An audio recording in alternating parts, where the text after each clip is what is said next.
नमस्कार साथियों, मालवा ट्यूबर में आपका बहुत बहुत स्वागत है। ये HI 1650 गेहूँ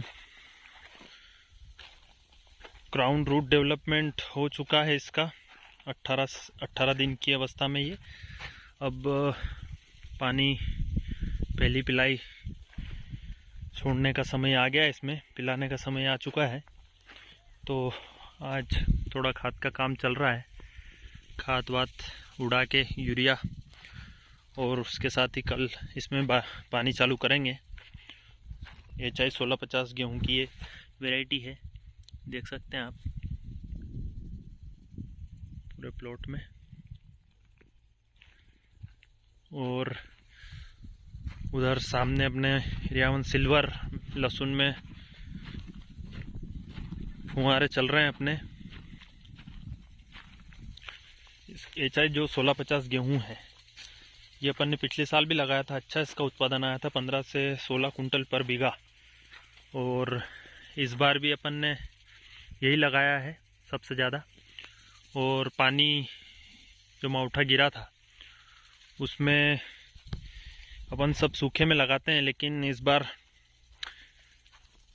सब ज़मीनों गीली थी, तो फिर गीले में सोयाबीन की बोनी, जैसे सोयाबीन की बोनी करते हैं उस प्रकार से गेहूं की बोनी हुई है अपनी। ये रोटर वेटर करे हुए थे, तो इसमें साथ के साथ में अपन ने पाटे वाला जो सिस्टम था, साथ में पाली बन गई। और मैं अब आपको दिखाता हूँ सिल्वर लहसुन की क्या पोजीशन है। मैं आपको वीडियो के माध्यम से गेहूं और लहसुन की समय समय पर जानकारी देता रहूँगा कि किस अवस्था में कैसी है। अभी ये 1 महीने की लहसुन हो चुकी है। ये फुहारे से अपना इरिगेशन चल रहा है। ये सबसे ज़्यादा सक्सेस है लहसुन में, फुहारे से पानी पिलाना। इसमें क्या होता है कि जो वायुमंडल में नाइट्रोजन है उसकी पूर्ति अपन फुहारे के माध्यम से, क्या है कि ये जो ड्रॉपलेट्स होते हैं उनसे जुड़ के ये पौधे तक पहुंच जाती है नाइट्रोजन। तो इसमें यूरिया और इनकी जो अपन वातावरण में जो रहती है चीज़ें, उनकी पूर्ति ये वाष्प के माध्यम से और पानी के माध्यम से हो जाती है। यूँ समझिए इसमें नाइट्रोजन वाला पानी ही अपन छिड़काव कर रहे हैं एक तरीके से। 19-19 मिला हुआ पानी है ये, एक तरीके से आप ये देख सकते हैं, क्योंकि जो एटमॉस्फेयर में नाइट्रोजन की मात्रा रहती है वो कहीं ना कहीं पानी के साथ मिल कर के पौधे की जड़ तक पहुंच जाती है। तो ये इस कारण से जो सफल पद्धति फुहारे वाली है, एक तो पानी कम लगता है, उसके बाद इसमें थ्रिप्स की समस्या भी थोड़ी कम आती है, और सबसे मेन बात जो मैंने अभी बताई नाइट्रोजन की, तो वो नाइट्रोजन की पूर्ति भी इसके माध्यम से हो जाती है। और दूसरी बात एक ये भी है इसमें कि लहसुन एक आजकल बहुत कैश क्रॉप हो गई है नकदी फसल के रूप में। तो इसमें जितनी इसकी केयरिंग करो उतना इससे लाभ किसान कमा सकते हैं।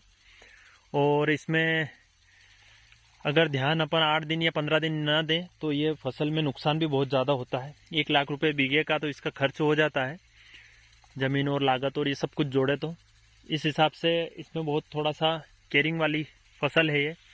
कैश क्रॉप देती भी, पैसे भी बहुत है, लेकिन समय पर देती है, और समय जब आता है तो ये घाटा भी बहुत दे जाती है। तो इसमें चम्मच वाली सिडिल से इसमें बुवाई करी हुई है। ये पानी पहले की लहसुन है, और उधर आगे जो आपको दिख रहा है खाली, उधर पानी बाद की लहसुन है, वो भी मैं आपको दिखाऊंगा। अभी उसमें गालवन वाला चल रहा है सिस्टम। और इसमें 1 महीने की ये फसल हो चुकी है। ये रियावन सिल्वर में आगे क्या प्रोसेस रहती है, इसमें किस प्रकार से अपन इसकी केयरिंग करते हैं, मैं आपको वीडियो के माध्यम से बताऊंगा। और दूसरी बात, इसमें जितनी अच्छी और टाइम टू टाइम पिलाई होगी उतनी ही बढ़िया इसकी गांठ बनेगी। और मैं आपको बताता हूँ हमने गेहूं में क्या क्या उपयोग किया है। तो ये गेहूं में अपन ने माइक्रोन्यूट्रिएंट्स मिक्सचर दिया है एक, तो ये उसके साथ यूरिया और पोटास, क्योंकि अभी समय ऐसा है कि माइक्रोन्यूट्रिएंट्स की गेहूं में बहुत कमी होने लगी है। एक तो जिंक की, अपन ने जिंक से उपचारित कर दिया था इसको। और ये आपके सामने यूरिया की बोरी है और ये पोटास है। तो पोटास को अपन 10 किलो बीघे के हिसाब से, मतलब हालांकि अपन ने 15 डाल दिया है, ये 4 बीघे में 50 किलो डाल दिया है। तो पोटास और यूरिया आप मान के चलिए 40 किलो बीघा का यूरिया हो गया, 15 किलो बीघा का पोटास हो गया, और बाकी ये माइक्रो न्यूट्रिएंट्स जो भी सजेस्ट किया गया है बीघे के माध्यम से, तो वो डाला है अपन ने। बाकी इसका क्या रिजल्ट रहता है माइक्रो न्यूट्रिएंट्स का, पहली बार अपन उपयोग कर रहे हैं। बाकी अपन इसमें वो डाल देते हैं, फोलियर स्प्रे भी कर देते हैं, और इसके साथ अपन वो टेक्नोजेट जो जिंक और सल्फर आता है उसका अपन 2 साल से उपयोग कर रहे हैं। तो इस बार, और जिंक से इसको उपचारित भी किया हुआ है, जिंक और सांप से। तो इस बार अपन ने सोचा कि माइक्रो न्यूट्रिएंट्स की पूर्ति कर दी जाए। हर साल एक ही तरीके का खाद उपयोग करने से भी थोड़ी सी दिक्कतें होती है। जिंक को तो तीसरे साल देना चाहिए, क्योंकि वो फास्फोरस की मात्रा को जिस प्रकार से ये कम करता है, तो फिर डीएपी अपन जो डाल रहे हैं उसमें फास्फोरस की जो मात्रा रहती है उसको फिर जिंक रिस्ट्रिक्ट करेगा। हालांकि अपन डीएपी डाल के जिंक की मात्रा दोनों इन्वर्सली प्रोपोर्शनल है। अगर जिंक ज़्यादा रहेगा तो फास्फोरस फसल तक नहीं जाएगा, और फास्फोरस ज़्यादा रहेगा तो जिंक नहीं जाएगा। इस प्रकार से जैसे भी रहेगा, इसका फसल का क्या रहता है, पानी पिलाने के बाद इसका अलग ही दिखेगा। अपन प्रैक्टिकल के तौर पर एक खेत में डालेंगे और एक खेत में पास में नहीं डालेंगे, तो अपने को, या 4-5 जो पाटे रहेंगे उनको छोड़ देंगे, तो अपने को फ़र्क भी इसका प्रैक्टिकल पता चलेगा। मैं दिखाऊंगा आपको।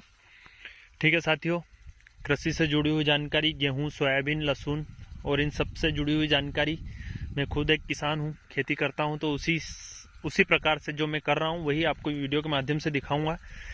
मेरा किसी प्रकार से कोई एडवर्टाइजमेंट का और कोई वो उद्देश्य नहीं है कि अपन पेड प्रमोशन करें। तो साथियों, चैनल को बिल्कुल सब्सक्राइब करें। धन्यवाद।